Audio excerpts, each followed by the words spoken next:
All right. Hello, everybody. Thank you so much for joining us today. We're very excited to have you guys at this next Geekdom workshop. I'm very pleased to introduce Natalie Carney and Drew Hicks to you guys. They're with JobWard, and we've had the chance to work with them in a variety of capacities, including with the new incubator program. They came in and did a workshop very similar to this for our incubator teams, and it was incredibly impactful and wonderful. With that, I'm going to go ahead and pass the torch to Natalie and to Drew so that they can introduce themselves, gives a little bit of more information about JobWord, and then we can get right on in to built with execution and success. All right. Natalie or Drew, kick it off. Go ahead, Drew. Cool. My name is Drew Hicks. I own an experience design company here in San Antonio called Fourth. So we help all kinds of companies find their stories, get branding out there. But I have spent most of the last several months really focusing on a project with Natalie called JobWord, which is a startup that's meant to help job seekers navigate the hiring process. And so we're fast building a tool that helps people write resumes, apply to jobs, get super good at the interview process, and automate a whole bunch of stuff for job seekers.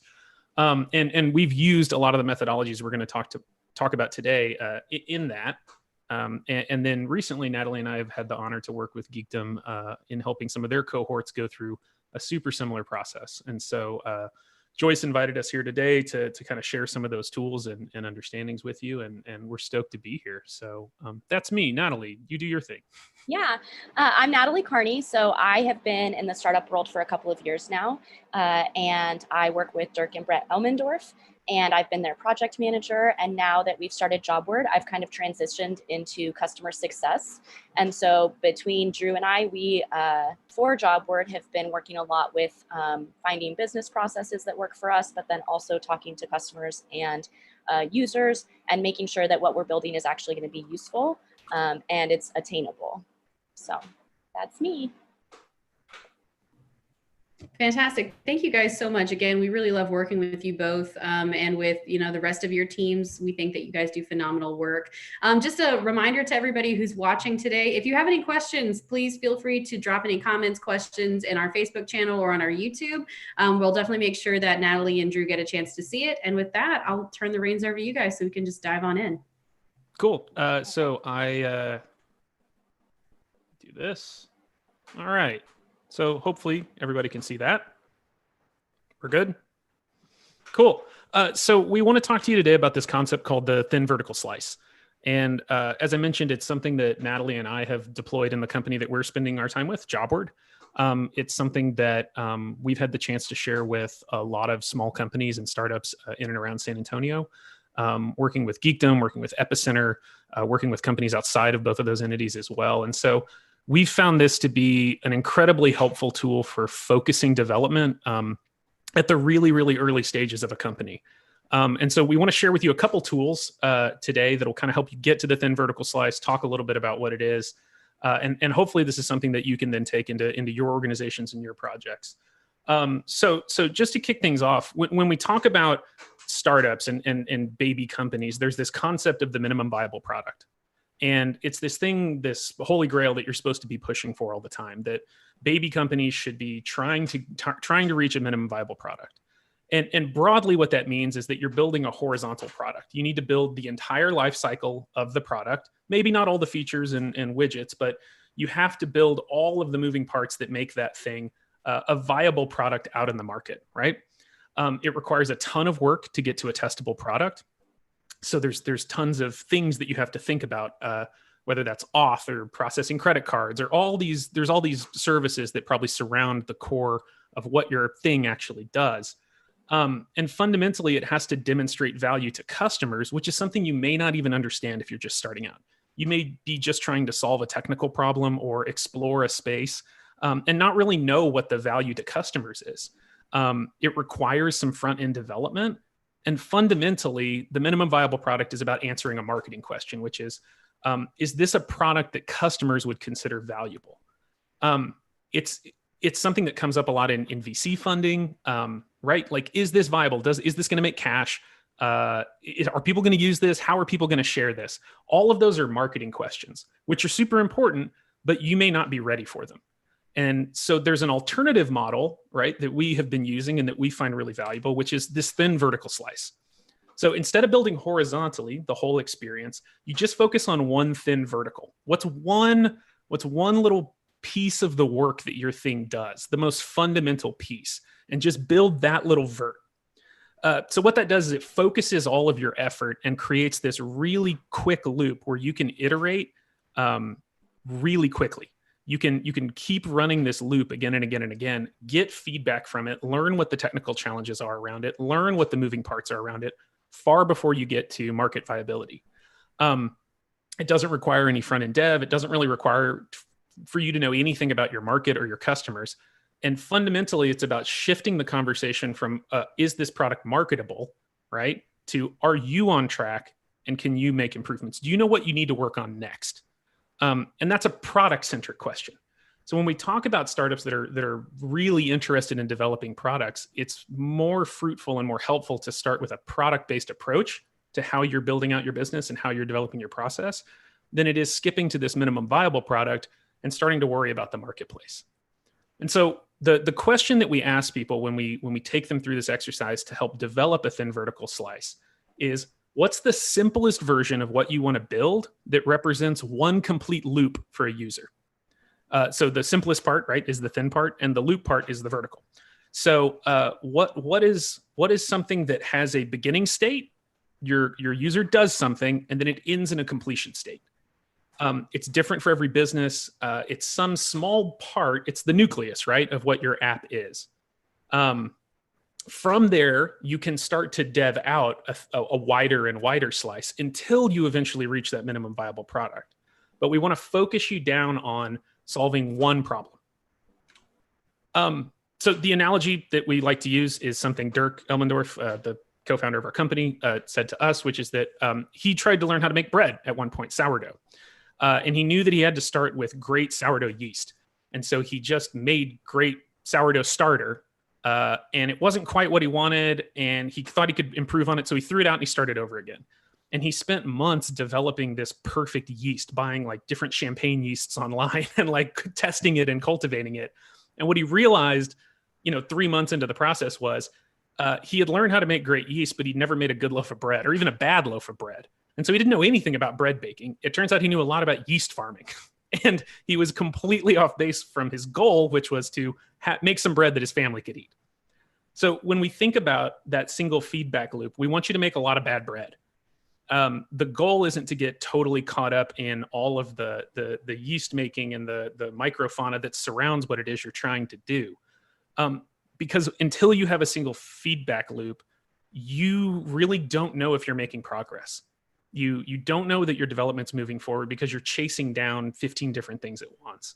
And truthfully, and you kind of have to admit this to yourself, you may not even know what your goals are. You may think you understand your goals because you're approaching it from a market viability standpoint, but coming back to just a really simple technical challenge will reveal new things to you.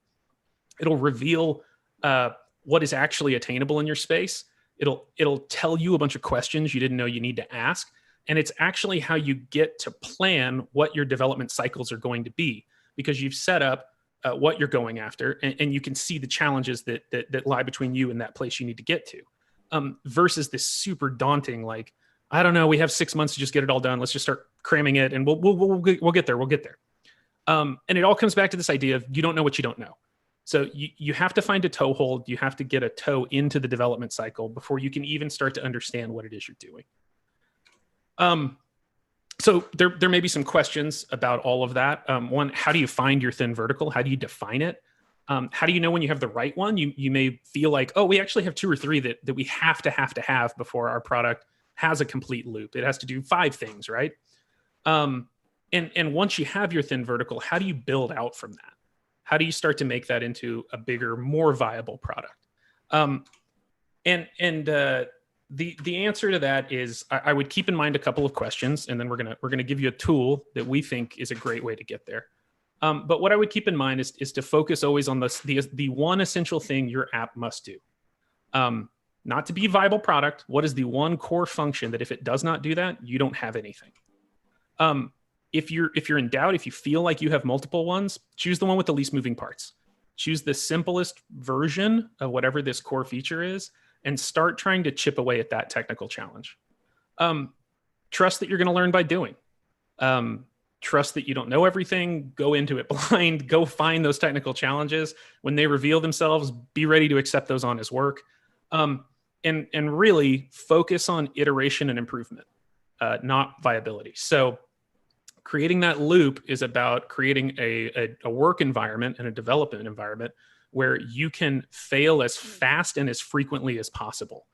And so for example, if you can get a very simple loop into the hands of 1,000 people and watch it fail and watch them complain about it and watch it crash, you will learn so much more than if you build out some kind of gigantic suite of products and then try to go test it. You will have a much more stable core when you finally reach that full product. So it's all about iteration. It's all about improvement. And the best tool that we have found, and a really beautiful marriage between the thin vertical slice and a tool to help you get to it, is something called event storming. And so this is something we've done with Geekdom. As we mentioned, we've done it with Epicenter. We've done it with a couple different startup incubators. We find that these two tools work really well in tandem. And we use event storming to help companies define and find their thin vertical slice. And so I'll hand it over to Natalie to talk a little bit about event storming, but I have been talking a lot. Are there any questions I can answer or anything on what I've said so far, or should we just move on to the event storm? We don't currently have any questions or comments yet in the chats, but hey guys, like for sure, definitely feel free to posit any questions to Natalie and Drew. That's what we're here for. We'll definitely make sure that we get a hold of them. So just drop them in the comments on YouTube or on Facebook. And with that, Natalie, if you want to take off. Tell us about event storming, Natalie. Yeah, so I've been using event storming for about 1.5 years now. And it's something that it's like my little baby now. Like I love it. And I love to see how well it works every single time. And just as a quick example, like this is not just for the tech industry. Like Drew and I have used this in other businesses as well. And so it could be product-based or anything like that. And this is still going to be effective for you. So what is event storming, right? So event storming is a modeling technique, and it encourages key players to get together and collaborate to explore complex business models, to gain a shared understanding of what the goal or the product or the app is. And then it just really helps to build clear roadmaps for future success. And so one of the examples I give is at the enterprise level, right? So when you have a really large company, a lot of the problems with business processes in those large companies is that you create silos, which are information silos. So you have an expert in one area. And then when they move that, when that moves on to a separate area, you lose that connection because there's not an understanding between the two silos. And so one thing that event storming does is it pulls everybody that's an expert or involved in that process into one room, and you map all of that out so that everybody has a shared understanding of what the challenges are, what's working, what's not working, and really like where should you be headed next. And so that's where it creates a shared vision for the big picture. Now, when you break that down to the startup level, what we have found is that companies that are younger and have less employees, the event storming is really helpful because you don't have to break down those silos that have been created. You can build business processes and have iterations that prevent you from building those silos. Because once those silos are built, it's incredibly difficult to break them down. And so this is what we have found has been like instrumental in this, is being able to get everyone on the same page to move forward. So there are 3 assumptions. It's on the screen if you want to read it too. But software's complicated. You always think that there's going to be an easy problem. I mean, Drew and I face this every single day. We're like, oh, that sounds really easy. We can totally build that. And then we get into it and we realize that it is hard. Like there are so many complications in even the simplest software. And so figuring out like what those complications are and choosing which ones to tackle is something that event storming can help you do.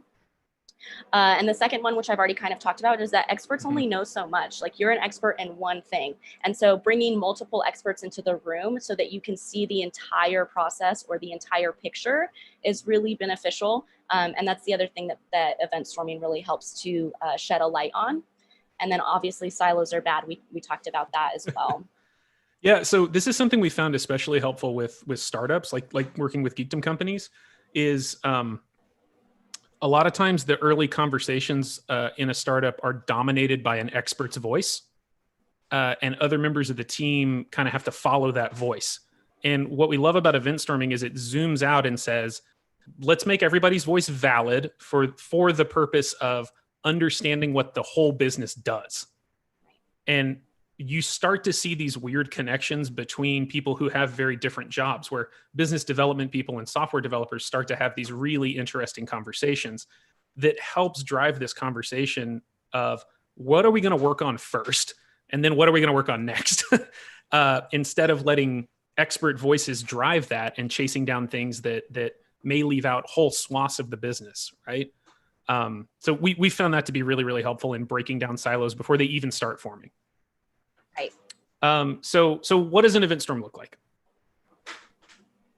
Right. So, okay. So then an event storm is basically there's, as you can see, there's a large space where you can put up sticky notes, and users will put up events. And so things that have happened in the past tense. And the goal is to get every single possibility up on that board. And we'll show you pictures in a couple slides, but there should be lots and lots of sticky notes, especially, well, either if you're in the beginning or you already have a process, you want all of that documented. Nothing is too small. And so once you have that full picture, which Drew, do we have another picture of that? I don't know. Okay. So once you have that full picture up on the board, right, then what you can do is you can start looking for groupings, repeat sequences. Maybe there are some red flags on things that you've never thought about that you need to go dive deeper into. It really helps you get into the nitty gritty of the business or the product and what's going on and what you need to focus on. And so once you can find those commonalities or those differences and you can start to group them, then you'll start to see what your area of focus should be on. Yeah, and as Natalie said, these are written in the past tense from the user's perspective. So if you've developed user stories in the past in different modalities, you're probably pretty familiar with this. It's not a really hardcore, like as a blank user, I want to blank so that blank. It can be, but it's really just saying how somebody would do something, not specifically how they would use your application, right, or your product. So we've used this in tons of examples. We've used it with an event planning company. These are what actual event storming boards look like. These are all three real boards that Natalie and I have done. But in each case, we uncovered a user story, which turned into a thin vertical slice. So we could see the whole process, right? Everybody got to put all their notes up of all the things they thought users were going to do, starting at a beginning state, going through a series of events, and ending in a completion state. And in every case, that we found this nugget, and that became the thin vertical slice of that company. So with the event company we worked with, they had kind of come in with this assumption that the most important thing was finding events to do. And what they walked out with their thin vertical slices, well, it's actually about this social sharing aspect. So if we can't figure out how to nail location data between groups of people, then we don't really have an app, because the whole thing is about getting people to meet up at an event. And so they completely pivoted, and their technical challenge became this very, very different thing, where they went out to learn as much as they could and iterate as fast as possible about sharing location data. We do an exercise just to get people in the habit of doing event storming and to kind of teach them how to do it, which is a grocery delivery service. It's a super easy thing to kind of wrap your head around. And usually where that thin vertical slice ends up is being able to purchase a single item.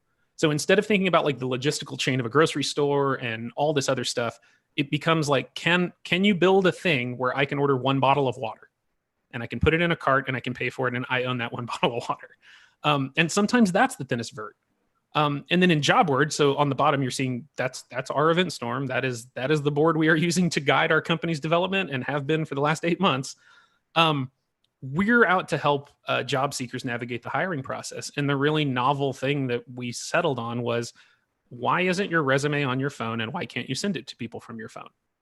And if our app can't do that, we don't really think it can do anything else. So all of the other notes that orbit that, all of the other ideas that we had, we were able to kind of like from the 50,000 foot view, zoom in on this one little core piece that we are just working as fast as possible to close that loop. So again, the loop is a customer should go from not having their resume on their phone to having their resume on their phone, being able to send it, done. That's a completion state. Right. So we're just trying to nail that loop and get as many users as we can to go through that loop with us and then build out from there all the other amazing things that we want our app to do someday to reach minimum viability. Right.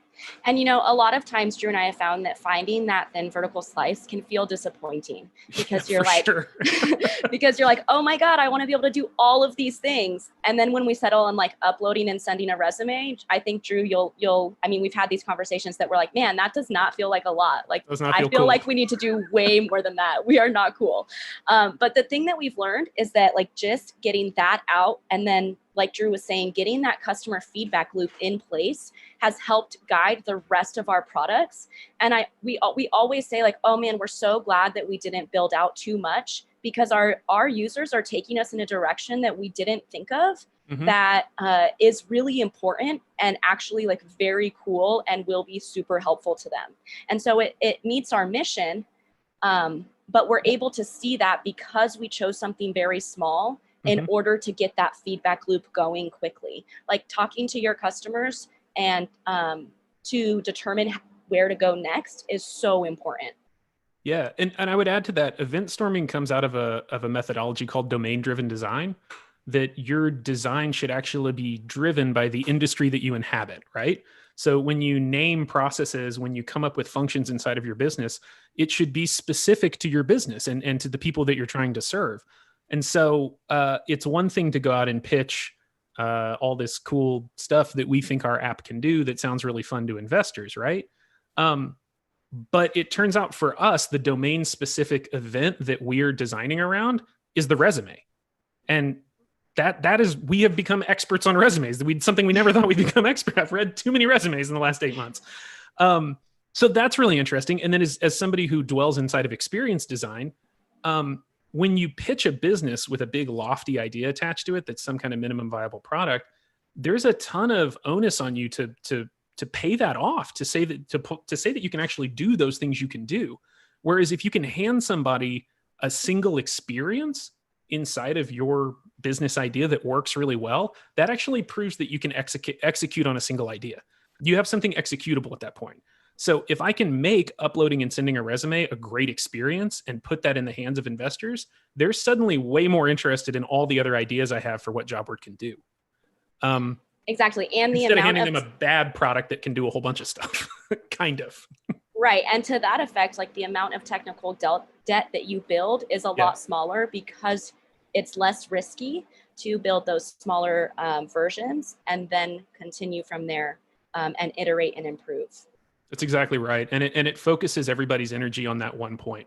Right. So you're not taking on a bunch of technical debt, and you're not having multiple work streams going at once. It's hyper-focused development. So and so just to follow through with JobWord, like these are my actual notes, right? Coming out of that event storm. And out of that, we all that stuff we didn't know, all that trusting the process stuff, it came back and yelled at us that we hadn't thought about versioning within the app. So can you edit your resume? Can you save multiple versions of the resumes? What's our nomenclature for storing those? Nobody on the team knew how to do file management on iOS, something we had not thought of. We assumed it was going to be pretty easy. It's super not. We hadn't really thought about reporting and event logging, and when these different events start kicking off other events, like even just within the simple function of uploading and sending a resume, reporting functionality, both for us internally and for our users, suddenly was a source of conversation. Talked a little bit about domain-driven design. What's the stuff specific to our industry that we need to go dev around, that we have to create solutions around that don't exist in the marketplace? There isn't a good open source nomenclature to talk about resumes and how they're stored and shared. So like we kind of have to invent one. That's interesting. And then data structure and auth, like again, who has access to these resumes? Who can view them? Who can share them? How are we authenticating that? All of these started to spin off into different development streams just based off that one little thin vertical. And this doesn't get into any of the other stuff we want to do. I mean, 99% of that event storming board we had to leave behind because we just started discovering these other problems that we needed to solve to get that one little core off the ground. But the great thing is that it's still there. And so once we get to a point where we're like, well, what should we do next? We can go back and reference, and not just reference what we did then, but add to that board all of the new knowledge that we have so that we continue to have that big picture of what we're moving towards and what we should be doing next. And Oh, go ahead. Sorry. Sorry, Drew, there was a question in here. Is there a downloadable example of an event storming session? Yeah, we can send you. There's a couple talks by the guy who invented. I guess it's a couple people. There's a couple talks where they walk you through some event storms. And I mean, we're going to share this deck with you as well, so you'll have that stuff. But yeah, I think we can dig up a few. Yeah, I definitely have some examples that I'll send to Joyce, and she can forward out to the community. Yeah, I wish we had some that we had done, but unfortunately we don't. That's a takeaway for us. We should probably start recording those. Well, and with startups, it's hard to share that kind of information, right? Yeah. We don't want to get too personal in your startup. Yeah. But to follow up to the point Natalie was saying, so the process here, right, what it looks like is you kind of do this event storm so you can see the biggest picture. You get everybody involved, no silos. Let's write down everything that customers or users would do inside of our business from start to finish, right? Everything, every possible decision, everything they would feel, everything. Out of that, let's pick one loop, one complete, start at a beginning state, do a thing, reach a completion state to define that thinnest vertical so that you can get to work, so that you know what you're working on and you know what you need to do next.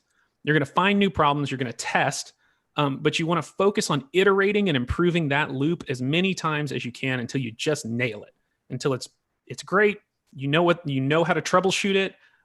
You know how to talk about it, and you feel really confident that that loop is executed as a great experience. And then when it's time to widen that slice, you go back to your event storm and you look at the stuff that orbits that, right? So what are the next pieces that you can build out from that thin vertical slice until hopefully someday, you build out your whole event storm somewhere way down the road. But if you continue to do this, if you continue to pick a thin vertical and incrementally widen it, we have found that for companies in their infancy or companies just starting off or companies trying to tackle really complex problems that they don't know how to start with, that the event storm married with the thin vertical slice is really a very quick way to start to structure your work. And we haven't really talked. We've been focusing a lot on startups, right? And yeah. Joyce said there might be some people here who are a little bit further along, still a startup, but maybe they have a product already or anything like that. We've done this with companies that are not as new. And the huge benefit there is especially in business processes. And so if you can use the event storm to map out your business process as long as you have all of your key players and your experts in the same room, because then you can really flag what the problems are. And then your thin vertical slice in that is tackling one problem in that business process and trying something new to fix it and creating that loop where then you all meet up again and you say, was that fixed? And then when it is, you move on to that next problem. And so event storming is not just for starting out, it's also to help you maintain good business processes along the way. Yeah, super good point, right? So what we have shown you today is like the 101 version of event storming. We're like, hey, we're going to put up some notes and we're going to look at user journeys and we're going to pick one and we're going to do it. Where event storming really starts to take off as its own methodology is in the development of policies that come between those cards. So there's a whole system of adding users and information and processes to those cards to where you actually start to do systems design. What we have found is that that's pretty overwhelming in the early days. And so we like to start with, hey, focus on your user journeys, pick a thin slice and start to dev out from that.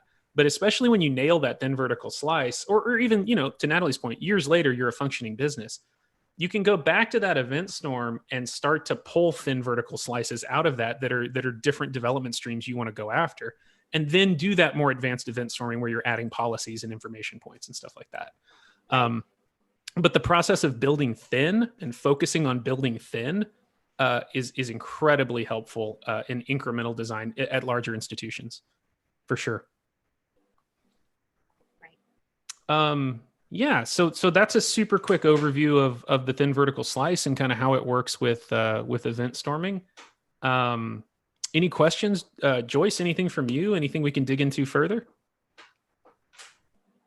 Yeah, I mean, I think that, having gone through this experience a little bit, maybe you can speak to some of the most common challenges that you all see come up sort of when people are starting to approach event storming for the first time and really defining what their thin vertical slice is, especially from a startup perspective, though it's true, like in older businesses or businesses that are more established that have been around or are much larger than a startup, this is still incredibly helpful. So what challenges do you normally see come up? Mhm. And how do people typically work around those challenges, or what do you Yeah, help people through? I think Natalie pointed this out a little bit earlier. I think sometimes the thin vertical slice that you arrive at seems pretty boring and it seems pretty small. And people have a tendency to want to widen that slice out to say, to start using, instead of saying, I'll just continue with the job board example, instead of saying you can upload and send a resume, they'll say, well, you can write and format resumes and track which companies you send them to. And you start going like, whoa, okay, hold on. There's a reporting thing in there. There's all kinds of weird data stuff we got to do. Formatting, like what format are these things coming in? Like it, when you start having to spin off these additional questions, you know you're getting outside of thin vertical slice territory. So I would say that's one thing. Keeping it really, really simple, maybe too simple, right? It's really hard to do. And the other thing is we've seen people chase down but that won't work because of this, right? Like, well, I agree that's a thin vertical slice, but oh, can we legally do that? Or what's the HIPAA rule around that or something? And those are questions you should add to your thin vertical slice. Those are not reasons not to go dev. So don't, it's kind of like as a writer, you don't want to edit while you're writing. Joyce, I know you've done a ton of technical writing. Like you need to finish the loop and then edit. People tend to kind of want to start editing their slice pretty early on. And I would say you got to commit to something super, super simple and just go after it. Natalie, I'm curious to hear what you have to say.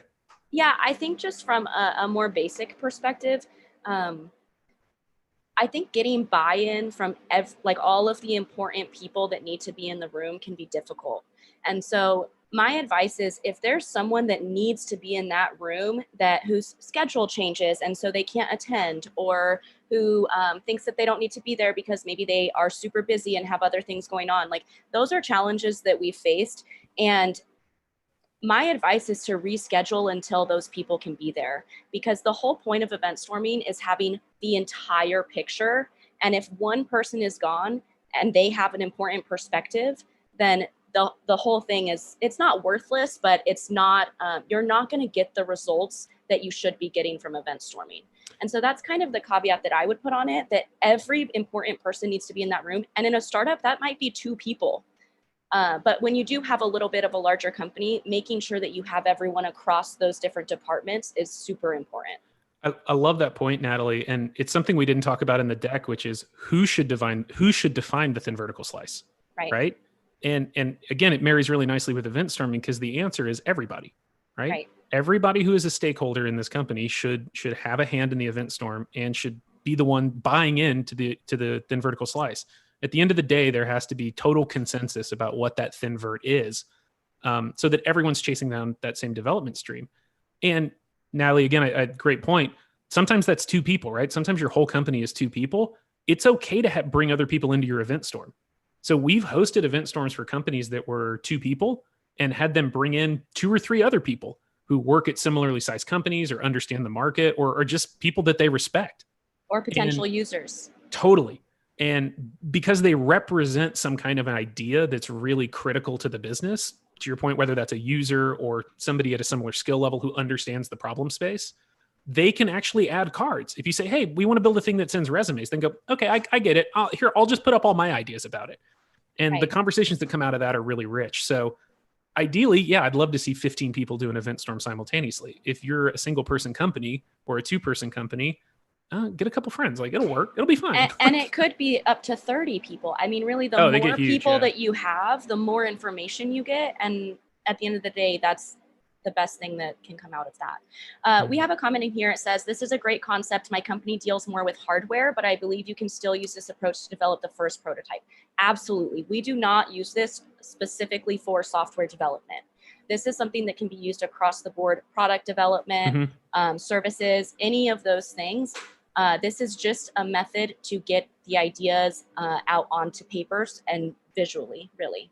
Yeah. We've worked with a lot of software companies, but we're working right now. We're working with a food and beverage company. So it's literally a food delivery service, but they have a very physical product, and I think absolutely. Like I would be curious. I think your event storm and your thin vertical slice will be as specific as your business is. Absolutely.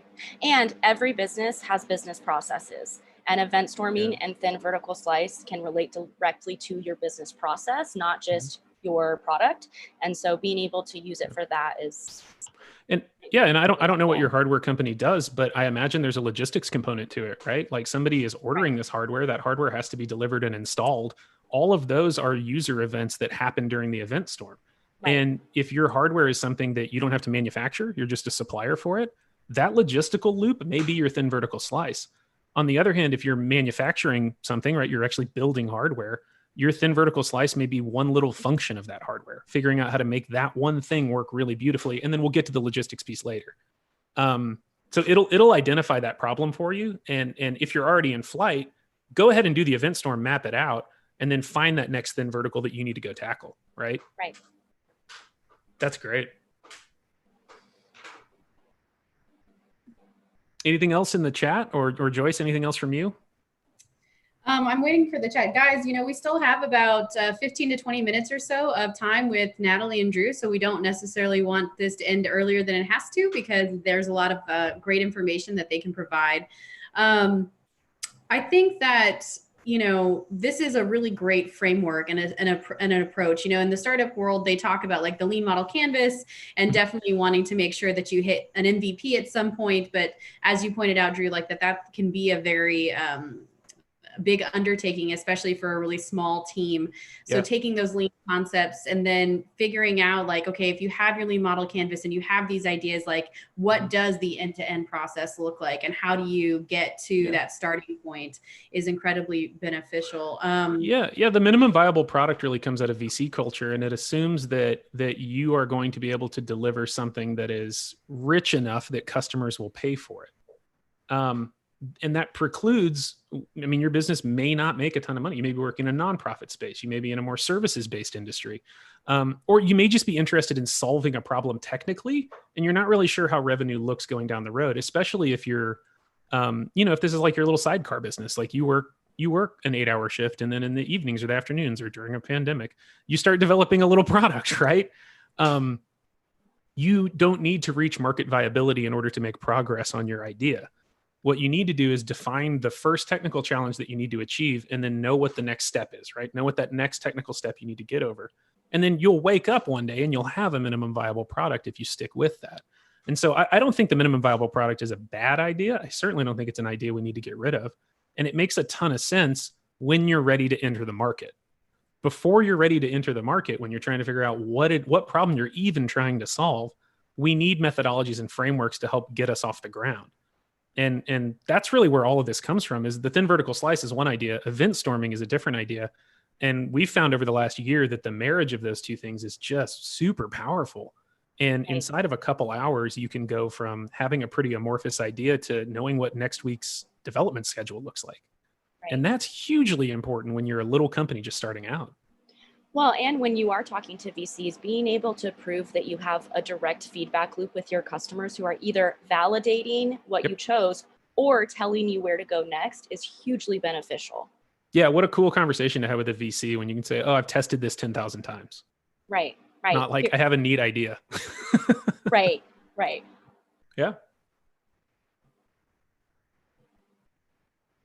No, thank you very much. I'm sorry. I'm just sharing the email that you guys sent with me. So if you guys want to contact Natalie and Drew directly for any questions or follow-ups or access to the presentation, definitely find them at info@jobward.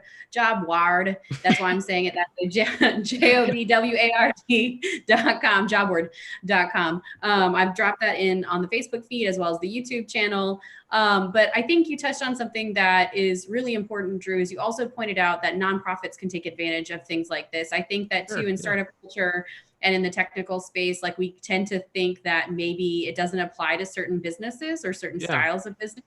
And that's not true. And I think as we move forward, especially in this post-COVID-19 world that we're living in, is that technical services and solutions are going to be almost mandatory moving forward. And so how do people address that? So if you could speak to that a little bit, that would be amazing. Yeah, look, software ate the world, right? So I do think, Natalie's earlier point that event storming is really a process generating engine, right?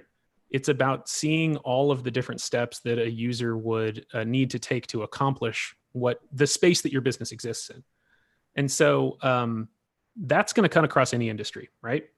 So whether that's nonprofit or for-profit, it's kind of agnostic to that, because what we're looking at is the steps a user is going to take and the process that we need to develop between those steps so that we can move people through that pipeline.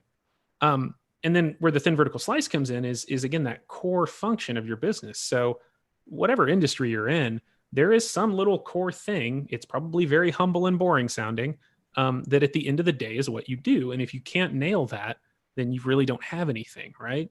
So I think about a company like Sticker Mule, right, that I use all the time with clients. If you can't print really good stickers, then you don't have a sticker company. So you better get really good at that before you start building your e-commerce platform and figuring out how you're going to deliver it and pay for postage and all that other stuff.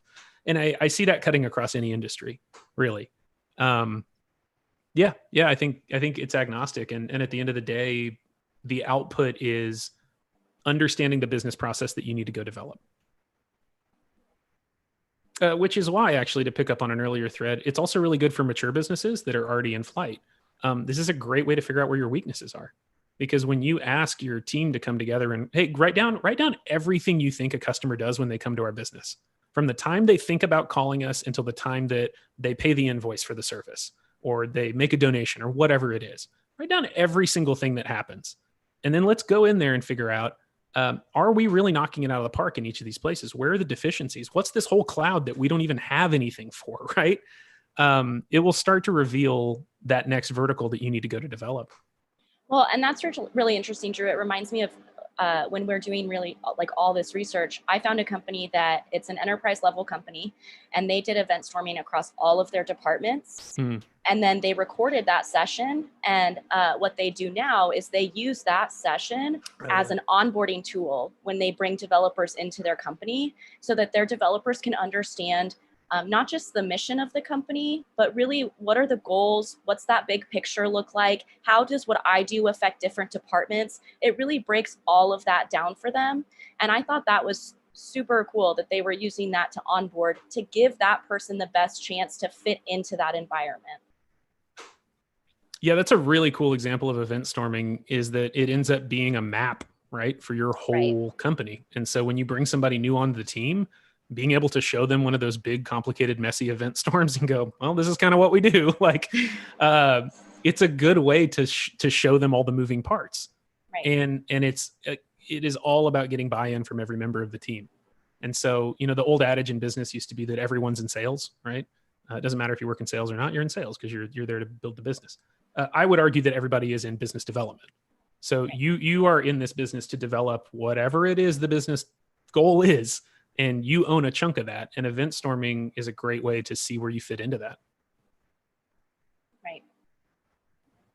No, I definitely would agree with any and all of that you guys said, for sure. From the business development perspective, every person who's working for a company is a touch point for that brand and can help make connections that other people would not. And so, I'm very passionate about kind of always being mindful of opportunities, because you don't know who you're talking to, or what could happen unless you sort of put it out there. Mm-hmm. And agreed. Like, I see, as someone who really likes frameworks and systems and how you can apply things in unique ways, like the whole process of moving through an event storming to get to a thin vertical slice could be interpreted, just very uniquely across so many different elements of a business and so many different kinds of companies, that there really isn't a limit to what you could do with this, as long as you have some of those core tenets in mind, right? Like, have the key stakeholders bought in and participating to make sure that it is going to be worth the effort, because it is, I wouldn't say time consuming in the sense that, this is a super lengthy process. I think this is a very quick, agile way to get to those things, but it's not going to be as effective. And it seems like it would take longer if you don't have the right buy-in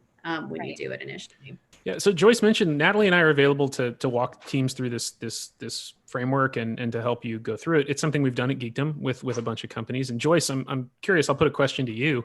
Without going into too many specifics, like, what's been your takeaway from watching, as an outsider, watching teams go through this event storm, thin vertical slice thing? Like, what have you seen as the results?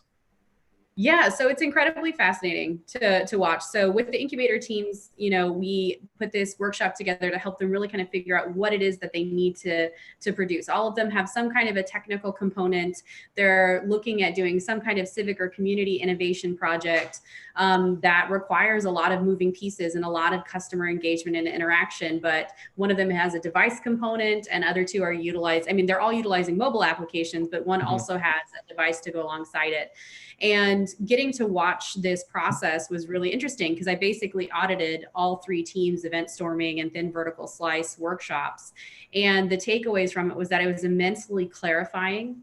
It was really helpful to walk through these processes with the team as a whole, but also to have someone or, facilitators like Natalie and Drew come in to be able to help point out opportunities or to pose questions, to dig a little bit deeper and to help you sort of reorient yourself in a way that provides a much deeper understanding of what it is that you're ultimately trying to achieve.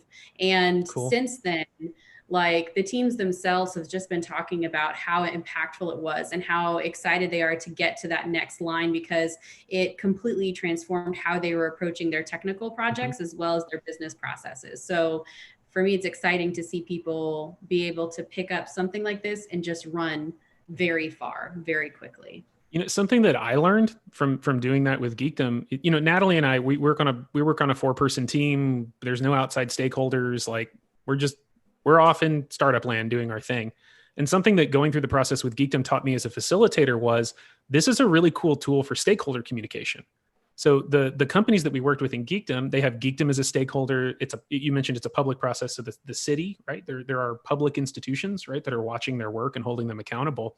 And they need to be able to go back to those stakeholders and say, this is what we're working on. This is why we're working on it. And this is the big roadmap to get us to success. So, faith restored. You can trust us. We're doing our jobs. And the teams were telling us like, hey, this is a great tool. Like I can show them the event storm. I can clean it up if I need to. I can tell them the thin vertical slice and why that's our thin vertical slice. And I can show them the challenges that have come up just by defining that one slice and what we're going to be working on in the next 6 months. And it hadn't even occurred to me that this can become a tool for managing expectations, a communications tool. Because so often you get in those conversations where you say, well, we're working on uploading resumes. And they go, well, what about the interview process? And you go, we've thought about that. It's right over here in this corner of our event storm. And as you can see, it's 3 steps away from our thin vertical slice. So we'll get there. And they go, oh, that's really helpful. Thank you. You've answered my question. Well, and at just demonstrating that you've thought about that, right? Right. And at a smaller level, Drew, I think that even if it's a 2-person team, building that trust at the end where you say, okay, we both understand explicitly what we're going to do next and where we're going with this is so important in startups. Everyone listening knows it is incredibly stressful to be a part of a startup. And so having this out there so that everyone knows that you're all on the same page and that you're all willing to do what it takes to move forward with that thin vertical slice is incredibly beneficial just for the team camaraderie, I think. For sure. No, absolutely. I'd agree with all of that. And Drew, and you guys pointed out some really great things that it's very accurate. Like, I think that some of us that have had a background doing creative work, Drew, I know that you've done marketing and creative work alongside your consulting. And Natalie, I know that you know many creatives as well. And then you get to see things from the project management, technical perspective. It's really hard to get people to talk about their ideas and what they envision very clearly and to bring people along the way. And it's also very complicated to describe what you do to somebody else and where you fit in this process. And it's not because people don't understand that you're not like, yeah, we know you do a lot of work. We just don't know what that means. And so something like this it's really easy for people to see, oh, that's where it fits. This is how much goes into it. This is why we're moving it this way. And it really does take that big question mark out of the whole process. So I love that, Joyce. I'm so glad you said that. It's a different talk for a different luncheon, but the thing I harp on is that I think we have to get outside of saying that some people are creative and some people aren't. We're all creative professionals, okay? Especially if you're working in an entrepreneurial space, doubly so if you're working in a startup space. You are a creative professional, get used to it. What I like about the event storm is you suddenly start to discover everyone else's creativity.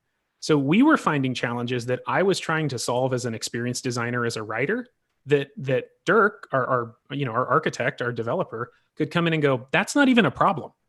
I can solve that with software. So you don't even need to think about that. And I'm going, oh my Right. God, he just took a ton of work off my plate. That felt great because he's a creative person. And he went, I can solve that with software, but this is really difficult. And I was going, no, dude, we'll just solve that with copywriting. And he was like, oh, great point, Drew. Thank you. Like you start to find these connections that lets everybody kind of be that creative professional who they are. And that's why it's so important that everyone's in the room. Totally. Yeah, that's all about that breaking down silo thing. And I know that term gets bandied around a lot, but what Natalie said is totally true. When the sales guy and the designer and the back end guy and the user is in the room all talking, these really cool connections start to happen.